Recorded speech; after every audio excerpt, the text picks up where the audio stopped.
Ashraf Muhammad Manassar Al-Quran Margaut Sakit Taisa Villa Purnia یہ شعبہ اس ترتیب الکتاب علم حوائن اور اہل حاضر اور اہل ایمان کے موضوع پر تقریر پیش کی۔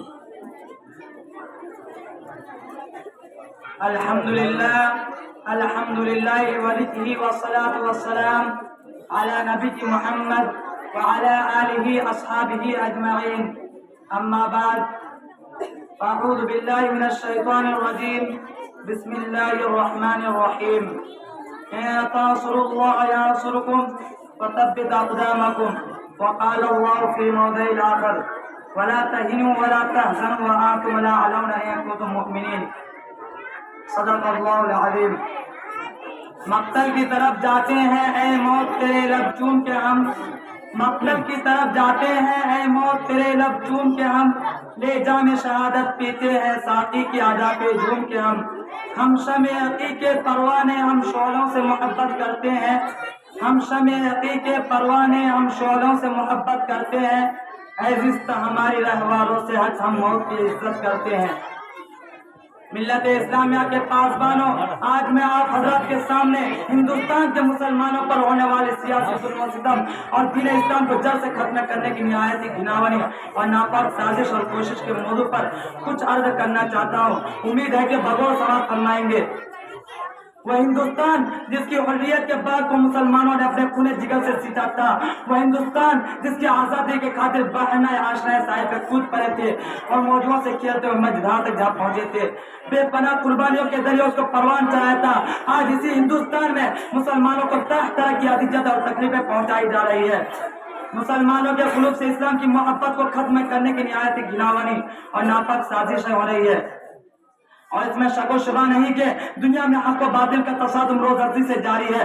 ظالم و جابر، طاقتور و کمزور اور مظلوم کی کہانیاں بہت قدیم ہے۔ خرمن انسانیت میں کئی بار بجلیاں گری ہے، باغ آدم میں کئی آندیاں آئی ہے، وحشت و بربریت نے باغ انسانیت کا منہ نوچا ہے اور حیوانیت کا ننگا ناچ کیا ہے۔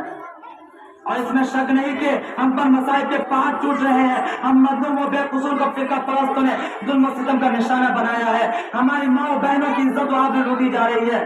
برادران ملت، یوں تو ہندوستان میں کسی بھی دور میں مسلمانوں کا حامی کوئی نہیں تھا، لیکن جب سے فرقہ پرستوں نے ہندوستان میں جنم لیا اس وقت سے مسلمانوں کی رہی صحیح سکون و چین چھن گیا، کیونکہ ان فرقہ پرستوں نے ہمارا وقت مذہب اسلام کو مٹانے کے لیے نہ جانے کیسی کیسی رچنا رچی ہے۔ غور تو کرے، کبھی وندے ماترم جیسی اور گندی ناپاک چیز کی نافذ کرنے کا حکم ہوتا ہے جس کی وجہ سے نیند حرام ہو گئی تھی۔ آج بھی بہت سارے اسکولوں میں گیت گائے جاتے ہیں جس گیت میں سراسر کفر بھرا ہوا ہے، جس گیت کو ایک بار پڑھنے سے انسان خارج اسلام ہو جاتا ہے، جس گیت کو ایک بار پڑھنے سے مسلمان نہیں رہتا۔ آج وہی گیت ہندوستان کے مدارس و مکاتب میں پڑھنے کے لیے بچوں کو مجبور کیا جا رہا ہے۔ آج ہندوستان کے مدارس و مکاتب کو ختم کرنے کی کوششیں کی جا رہی ہے۔ آج ہندوستان کے مدارس کو دہشت گردی کا اڈا قرار دیا جا رہا ہے اور الزام لگایا جا رہا ہے کہ جتنے بھی فسادات ہوئے ہیں ان کے پیشوا یہ ملا ہے، اس لیے پہلے ان کو ختم کیا جائے۔ اور اس کی آسان صورت یہ نکالی گئی کہ اب مسلمان کسی بھی مدارس و مکاتب اور مساجد کو نہیں بنا سکتے، لیکن شاید ان کو معلوم نہیں کہ مسلمانوں کی جب تک ساتھ چلتی رہے گی اس وقت تک دین اسلام پر مکاتب و مساجد پر کسی طرح کی آنچ نہ آنے دیں گے۔ ہم تمہاری دھمکیوں سے خوف کھا سکتے نہیں، ہم تمہاری دھمکیوں سے خوف کھا سکتے نہیں، ظلم کے آگے ہم اپنا سر جھکا سکتے نہیں۔ ہے یہی تاریخ اپنی، ہے یہی اپنا فلسفہ، ہے یہی تاریخ اپنی، ہے یہی اپنا فلسفہ، ہم زمانے میں دبانے سے ابھرتے ہیں صدا۔ عزیزان گرامی، اگر وطن ہماری جان مانگے تو جان دیں گے، اگر وطن ہماری مال مانگے تو مال دیں گے، اگر وطن ہماری اولاد مانگے تو اولاد دیں گے، اگر وطن ہمارا تن من مانگے تو سب کچھ دیں گے۔